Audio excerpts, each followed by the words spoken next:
Banilan.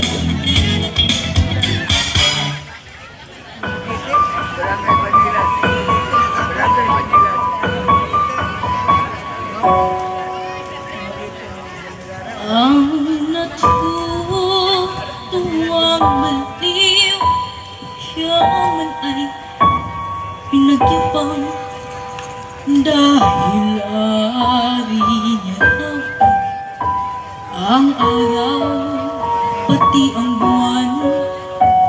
May isang sa yaman ay salapi ang hinihigan. Ngunit ang gintong baul, panay kasalanan ang laman.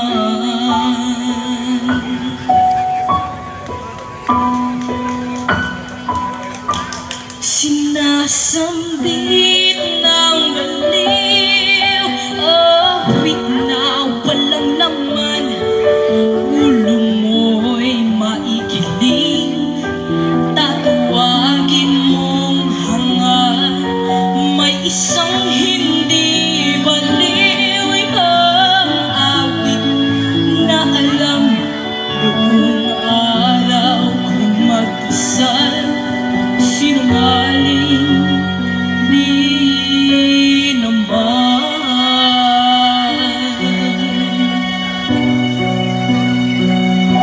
Sinong dakila? Sino ang tunay na baliw? Sinong mapalad? Sinong tumatawag ng hapag? Yaon bang sinilang ng pag-iisip ay di lupos? Gusto ang isip, ngunit sa pag-ibig ay kapos.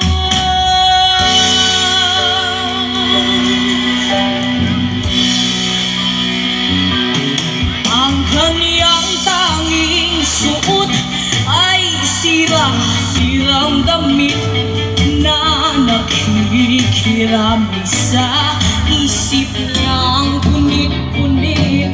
May binatang ang gayak, panay diamante at iyas. Ngunit oras magpupad, kulay ahas ang balat.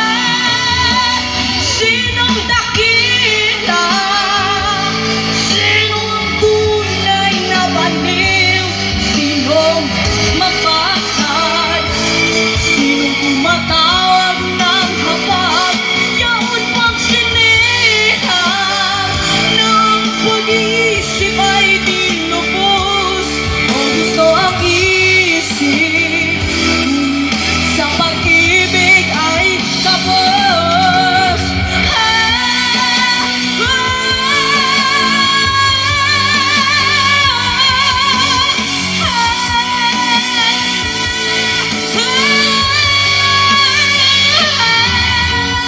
Di ko makikisang bawat sakit na pait na dinulot ng mabahong hangin. May puot sa bibig sa bawat pagluluhan na akala mong baliw sa mata ng iba.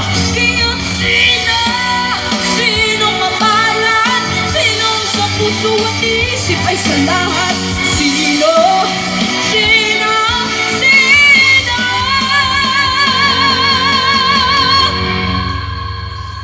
Sa kanyang kilos at galaw, tayo ay naaaliw. Sa ating mga mata, isa lamang siyang baliw. Ngunit kung tayo ay hahatulang sabay sa mata ng may kapal, siya'y higit na panay.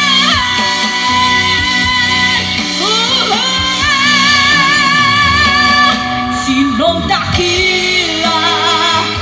Sino ang tunay na baliw? Sino mapalad? Sino tumatag ng hapag? Yaon pang sinihan na ang pag-iisip ay di lubos. O gusto ang isip sa pag-ibig ay kapos. Sinong dakila? Sino ang tunay na baliw? Sinong mapalad? Sino tumatawag ng hapag? Yaon pang sinihan na ang pag-iisip ay di lubos. Kung gusto ang isip sa pag-ibig ay kapos. Sinong baliw?